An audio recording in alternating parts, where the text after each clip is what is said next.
promises. Knew you'd never keep. Promises, promises. Why do I believe all of your promises? Knew you'd never keep. Promises, promises.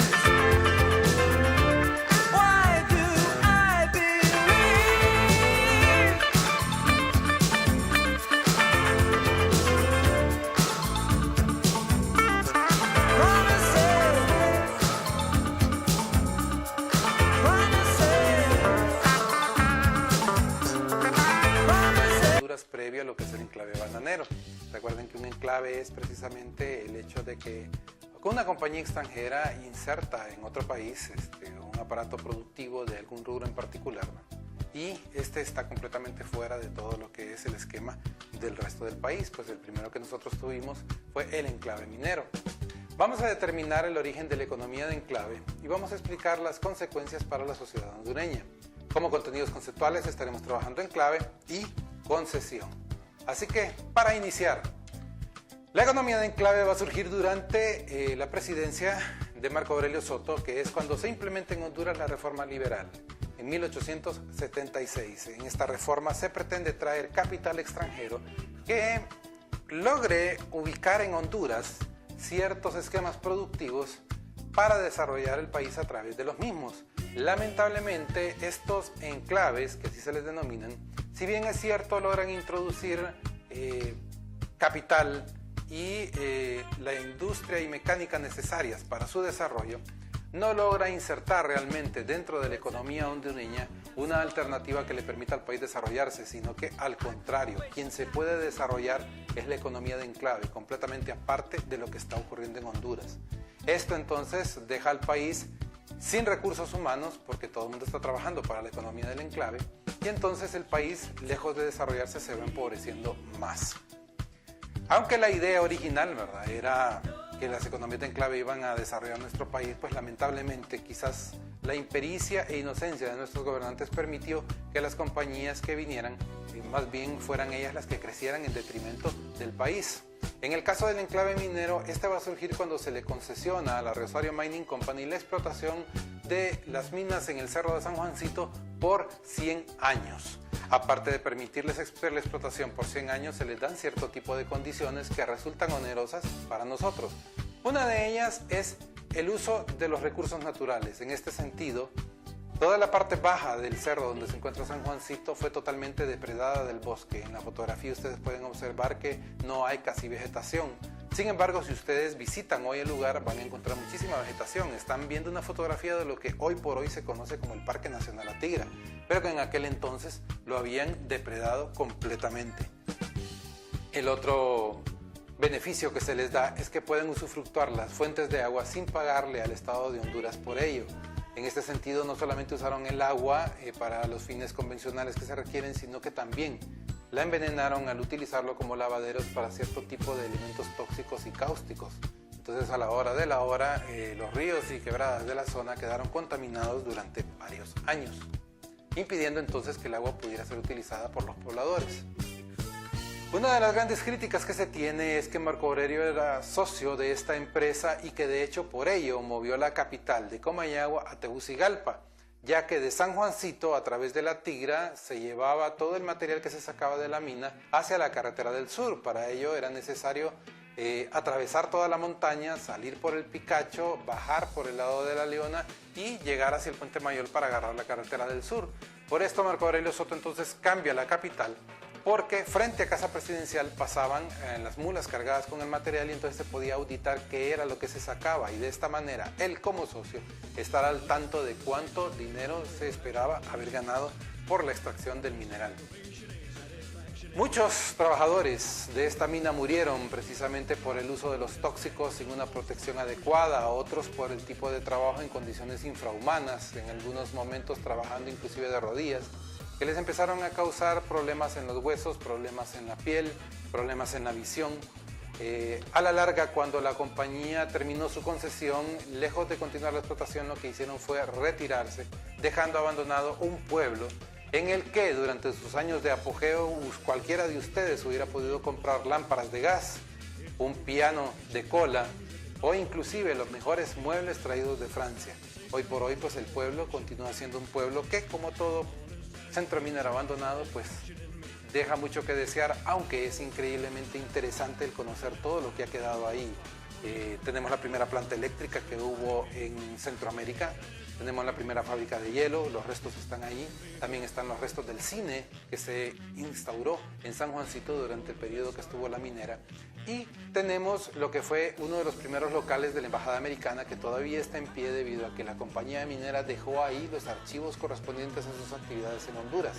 Lamentablemente no dejan que los historiadores tengamos acceso a estos archivos, lo que nos ayudaría a recrear precisamente la historia de todo este contexto minero para conocer mucho más acerca del desarrollo de la Honduras de finales del siglo XIX y sobre todo de este Como claro podemos minero. observar en la imagen, vemos dos personajes, el señor Marco Aurelio Soto y el señor Ramón Rosa. Ambos son representantes de la reforma liberal en nuestro país en este periodo, que tenían como uno de sus grandes objetivos que existiera la introducción de la inversión extranjera en este país, que es para ellos la inversión extranjera representaba la modernidad y también poder desarrollar lo que es las características de un sistema capitalista. En este momento, como vemos, se da esta inversión que se va a caracterizar por la exclusión del capital nacional. Se va a caracterizar también por el establecimiento de un enclave y por el desarrollo de nuestro país hacia adentro y el subdesarrollo hacia afuera.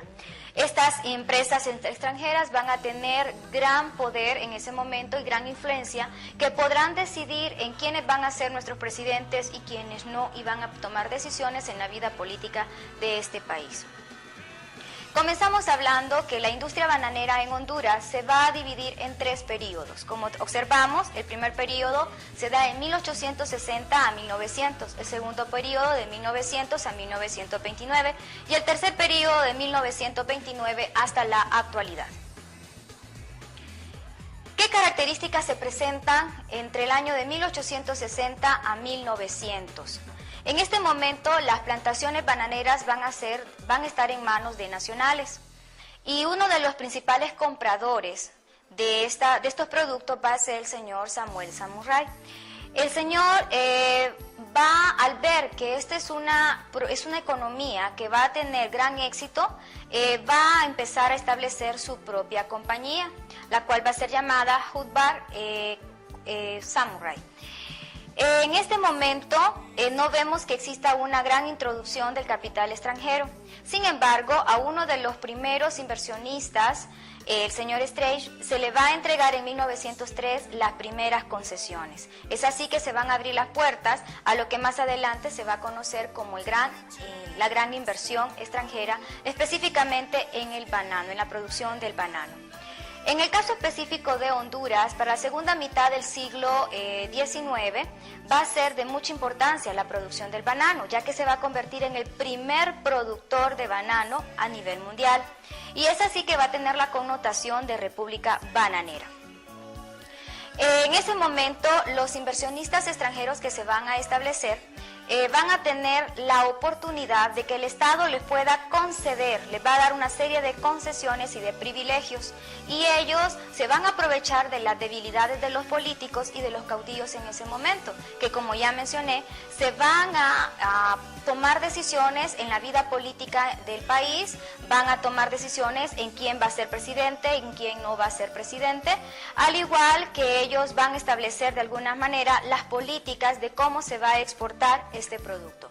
Es en este entonces que se va a formar en nuestro país las primeras empresas transnacionales, entre una de ellas podemos mencionar lo que es la United Fruit Company.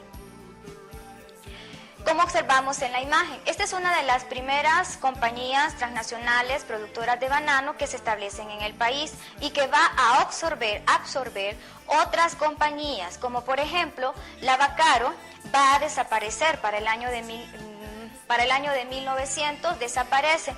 Esta compañía era la primera compañía de plantaciones de banano que se estableció en el país y va a ser absorbida al más del 50% de las acciones por la United Fruit Company. En 1924 esta compañía se va a reorganizar nuevamente y va a formar lo que es la Standard Fruit Company. Para 1926 la Standard Fruit Company, o la Bacarro en ese momento, también va a formar otra, que es la Steamship Corporation. En ese momento, como vemos, las únicas compañías que van a tener gran influencia van a ser la United Fruit Company y la Standard Fruit Company.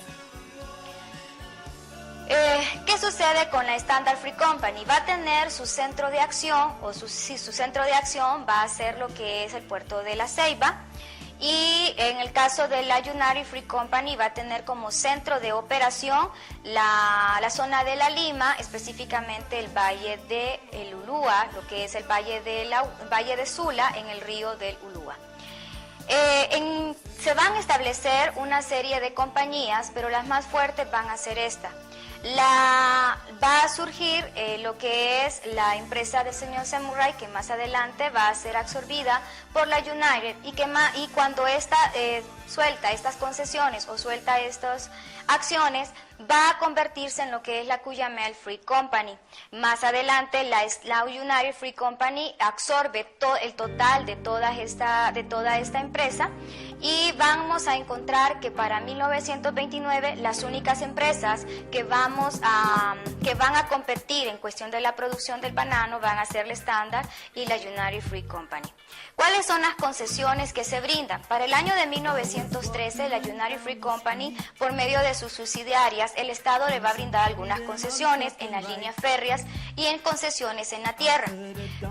¿Cuáles son esas subsidiarias? Tenemos la Tela Railroad Company y la Trujillo Railroad Company. ¿Cuáles son las características del enclave bananero? Una de las características es que ellos ofrecen trabajo, mucho empleo, también ofrecen, me refiero a las compañías transnacionales, pero estos trabajos, el salario de estos trabajos es demasiado bajo. Además, dentro de las plantaciones van a crear los comisariatos, que va a ser una forma de volver a retribuirse las compañías el salario que se le está pagando a los empleados. ¿Qué otra característica?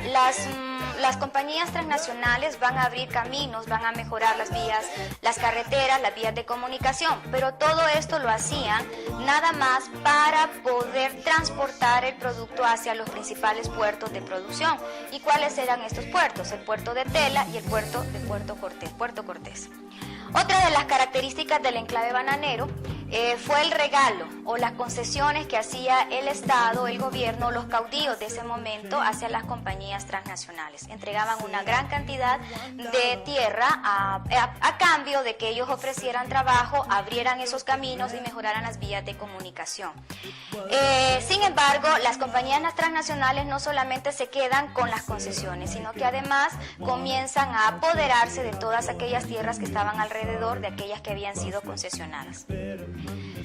Para 1929, las compañías transnacionales van a tener una especie de diversificación, es decir, que no solamente se van a trabajar en cuanto a la explotación o la plantación de bananos, sino que también van a tomarse otros rubros económicos, como van a formar empresas como empresas o fábricas de cerveza, fábricas de manteca, lo que son los bancos. El primer banco que se establece en lo que es el departamento de Atlántida, Banco Atlántida, las fábricas de jabón y de igual forma la fábrica de zapatos. Como vemos, ellos no solamente se van a quedar en la zona norte, que es el territorio que fueron concesionados, se le entrega a las empresas transnacionales las mejores tierras de nuestro país, específicamente el Valle del Aguán y el Valle de Sula.